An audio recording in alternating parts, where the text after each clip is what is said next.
In this lesson, we're going to be taking a look at the Vue CLI. So here I am in the student book. If I go down to View, and again, when you're viewing this, it may look a little bit different, but the most important thing is that we have a section on Vue here, and we go to using the command line. When we go down there, we look at the Vue CLI. Through the student book, we should have already installed the Vue CLI. So the Vue CLI is installed using npm. npm is the Node package manager that comes bundled with Node and should already have been pre-installed on your machine. The way that we install the Vue CLI is by installing a package. And so when we run the command npm install -g, we're saying, hey, globally install this so that no matter where I am on my machine, I can go ahead and run the Vue CLI. And then at this point, we're saying, all right, I want to go to the @Vue project, and underneath @Vue, there's a package called CLI. What follows that is the specific version that we're going to go ahead and install. At the time of this recording, it's 3.3.0, but don't worry, we'll probably update that at some point real soon. If it looks different, don't worry about that. Now, if you don't include the in the version number, then it will just go ahead and install the latest version. And most of the time that might be okay. But just so we're all on the same version, we're going to stick with installing 3.3.0. So once that's in place, we can go over to the command line. So I'm going to come over here and I'm going to clear this out. And I am in a directory called Vue where I have some Vue projects. So you will want to be in a directory where you're going to create your first project. And what we're going to do is once it's installed, we have access to the CLI. And the CLI is run using the command Vue. Now, if you're not really sure what commands are available to you, you can use the --help. So once we do that, it gives us a bunch of information. Most notably up top under options, we have two kind of quick options that we can get to. So instead of typing --help, you can just type -h and get the same thing. So I'm going to clear that out and do that again. You also see there's a $uppercase-V. It kind of bothers me that it's always uppercase V. I wish it was just lowercase v, but it is what it is. So if we say -v, we'll get the version of the Vue CLI. Now this is important to note. The version of the Vue CLI doesn't necessarily correlate with the version of Vue that we're using. At the time of this recording, we're using 3.3.0 of the CLI, but we're still on like a 2.x line in Vue. So I think the latest is 2.5.4, whatever it is. Just understand that the Vue CLI version and the version of Vue that we're actually using are two different things. So that's that. So then we have all these commands: create, add, invoke, etc. So what I can do here from the help is if I never remember the commands that I need to run, I can always come here. So I know that I can write Vue create, then I have some options, and then I have the app name. I can also run Vue UI to start and open a Vue CLI UI. Another one that I like is the Vue info. So just like we did Vue-V to get the version number of the CLI, Vue info is going to give us a lot more information. So we get information about our system, what version of Node, Yarn, NPM, our browsers, and then more importantly, the Vue CLI version number itself. So I'm going to come back up and run this again. Let's say -h. And what we're going to focus in on is the create command. So again, we'll run Vue create, then you have some options, and then you have the app name. So if our app name was Hello World, we could run that. Now, what if I wanted to figure out what options were available to me? Just like we used the -h when we were running the Vue command, we can use it for all of these subcommands. So Vue create -h will tell us what options are available in the create command. So you can see there are things like no git if I want to skip git initialization. There's a -B, which I really like. So once you start to get familiar with creating projects, the -B will actually give you a bare project, so you don't have to delete kind of all the scaffolded out starter stuff. You can just kind of jump in and start creating your project. We aren't going to use any options here, but I wanted to make you aware of them. So if we just run Vue-H, we know that we can run Vue, create, and then the name of our app. So I'm in a Vue folder. Whatever I name my app here, it's going to create a folder and then put all of the files and folders within that folder. So I don't need to make a directory first and cd into it. It's going to create that directory for me. So I'm going to say Vue create hello world. So first we have some presets available. Now you may not have any because it's the first time that you're installing them. So you might just have defaults and manually select features, but no worries, we'll kind of talk about this. So default is just giving you the very bare bones to get up and running. I always like to start with manually selecting the features so we get an idea of what we're building here. And also, if you notice at the very top, it says update available. That's because there is an update to the CLI. I have just not installed it yet. So now that we're manually selecting our features, we have a bunch of things that we can do here.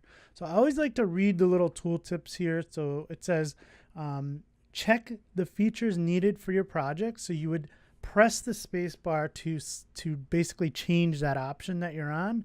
You can see the little caret next to the option. So I'm on Babel right now, and if I go ahead and push the space bar, it takes it away. So I can move up and down using my up and down arrows, and anytime I hit a space bar, I will basically select that option. So we're not going to get into a lot of the things that are on this list, like TypeScript, PWAs, router, Vuex, etc. You can go ahead and jump into the documentation for Vue, more specifically the Vue CLI, and learn a little bit more about those. But what we're going to focus on is just using Babel, linter, and we're going to go ahead and select unit test. So I'm going to go ahead and hit the space bar. Once I'm ready with all of my options, I'm going to hit enter. And now, based on what I've picked in that first screen, it's going to start asking me more questions about all of those features. So the first feature has to do with linting. So basically, because we chose linting, it's going to ask us, hey, what type of configuration do you want here? So ESLint is going to basically point out issues in our JavaScript code. Because we have no types, there's no way of knowing kind of what things are going wrong. So linting really helps out in that aspect. So we can use linting with some really nice configurations. We can use it with another tool called Prettier that allows us to kind of format our code right away. In our case, we're going to stick with the default. ESLint with error prevention only is just going to kind of tell us when we have issues in our code. Next, we're going to configure what we're going to do with that linting.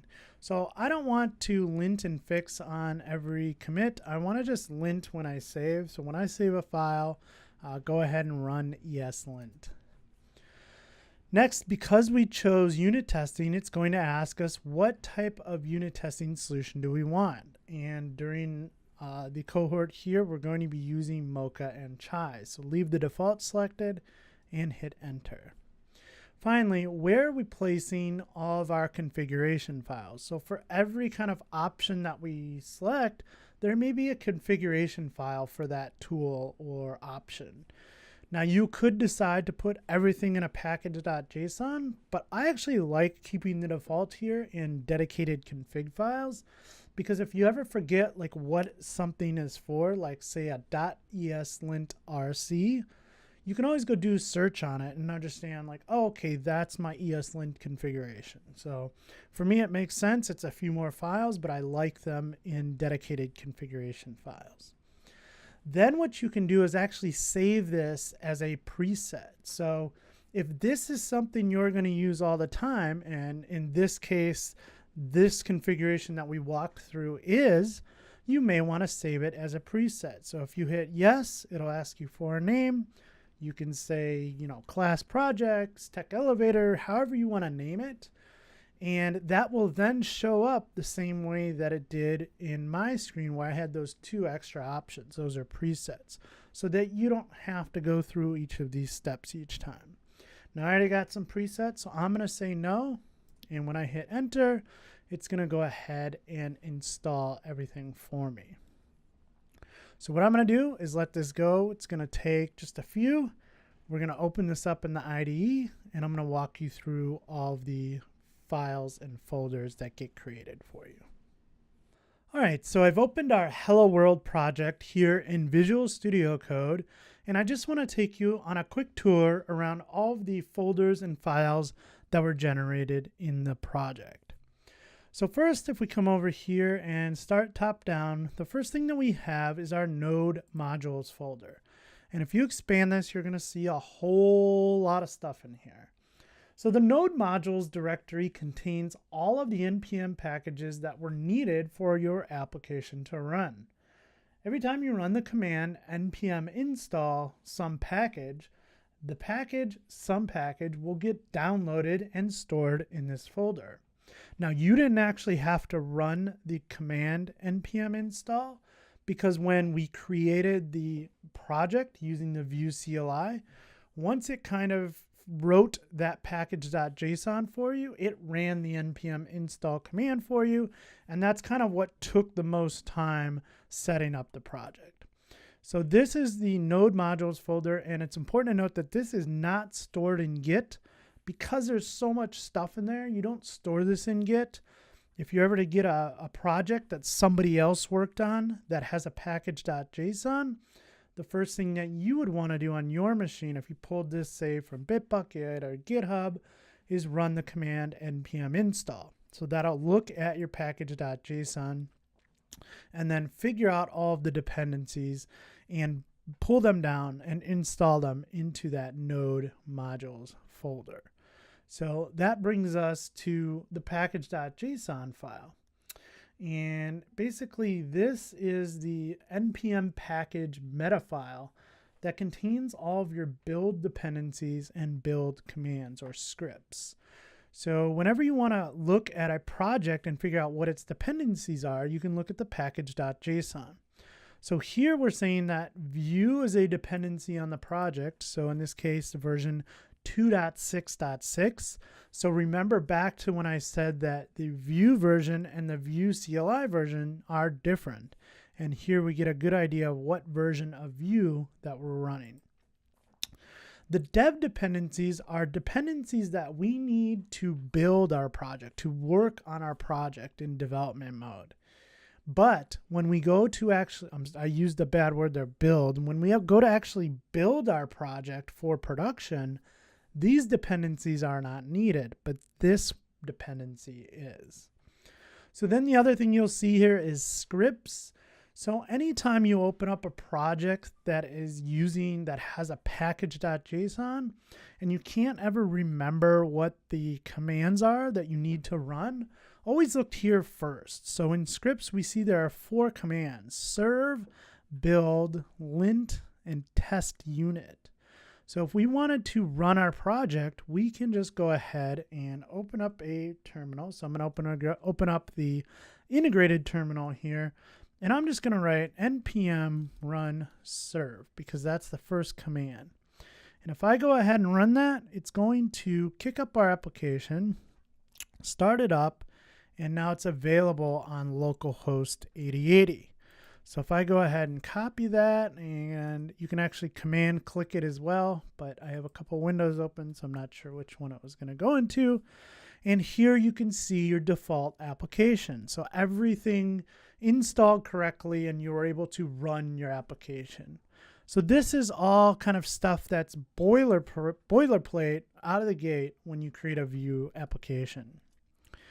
But if you didn't remember that command, you can always come back to the package.json, look at the scripts, and look at what commands are available to you. You'll also see them in the README. So it generates a basic README file, and it says, hey, if you want to go ahead and compile a hot reload for development mode, run the command npm run serve. If you want to compile and minify your project for a production use, you can run the command npm run build. And so what that will do is actually create, let's go ahead and run that, npm run build. So this will create a folder called dist and place all of your files in it. And this is the minified version of your project that you can go ahead and move into production. So that is a little bit about npm package.json and your node modules folder. So the next one here is our public directory. The public directory contains your index.html file that basically everything gets bootstrapped into. If you've ever had the need to add a dependency like Bootstrap into your application via a CDN, for example, you can add its respective tags in this file directly if you wanted to. Now, there's probably a better way to do it. Best practice is to import them via the node modules folder, but don't worry about that. In this directory, you'll also find the favicon. So this is referenced here. And again, this is just the public directory where public things like images, static assets, app icons, stuff for PWAs, that kind of stuff go. So this is your public folder. Now, the source directory is really what we care about. This is probably the most important project in our generated project because this is where we're going to be doing all of our work. So we have this assets folder, and this stores all of your application assets like your images, CSS files, scripts, etc.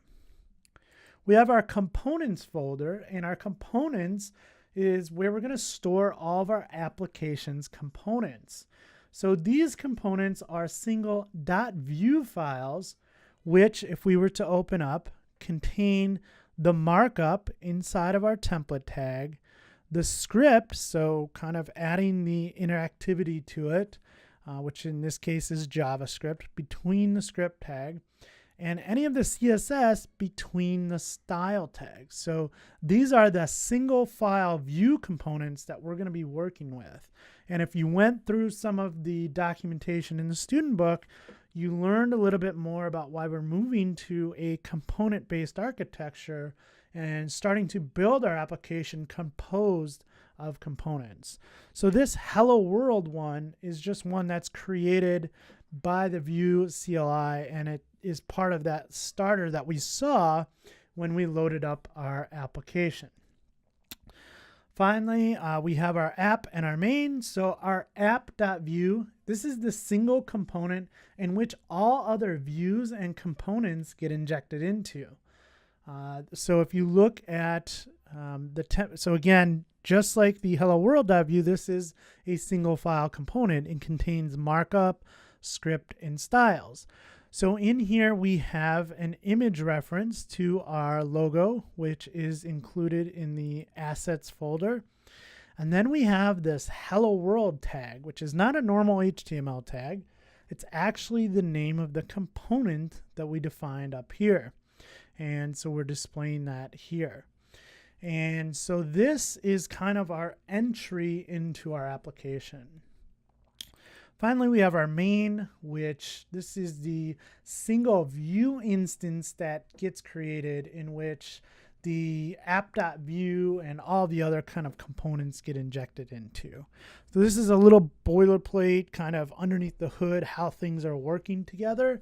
But we can kind of get into that later if you want to. So that's the main.js. Test. The test directory will contain all of the tests for your application. Depending on what you selected when you created the application, you might have end-to-end tests, you might have unit tests, or you might have both. So in our case, we just selected unit tests and we selected Mocha and Chai. So we actually have this example.spec.js, which is an initial test that gives us a little bit of an idea of how to write our first test. So that's where our tests will go. And then kind of everything else in here. So we talked about this before. We kind of stuck everything in their own dedicated configuration files. So we have this browsers list .js, which is basically a config to share target browsers between node versions and different front-end tools. Again, you won't have to modify this much or at all, so I wouldn't worry too much about it. ESLint is where our ESLint configuration goes. So again, ESLint allows us to get some insight into the code that we're writing. ESLint is a whole nother topic on itself, so I'm gonna kind of just leave that alone for now. The git ignore tells us which files to ignore. Remember before I said the node modules folder is never checked into Git. So if we look at that, it's sitting right there. We would never want to check all of that in there. So we have Babel configuration. You can read more on Babel. You don't need to modify this unless you need to, and you really probably won't get into that at all here. So that's the configuration for Babel. Then we have our package lock and our package.json, and we won't get into most of the post CSS configuration either. So again, there's a lot of files and folders here, but all we really care about right now is the source folder. This is where we're going to be doing a lot of our work. So you want to know about the source folder, and you want to know how to be able to start your applications and build your applications. So that's a little bit about the Vue CLI, everything that we need to know to get up and running with it, and a little walkthrough of the files and folders that are created for you when you create a project. So I hope that was helpful. Let's go ahead and move on.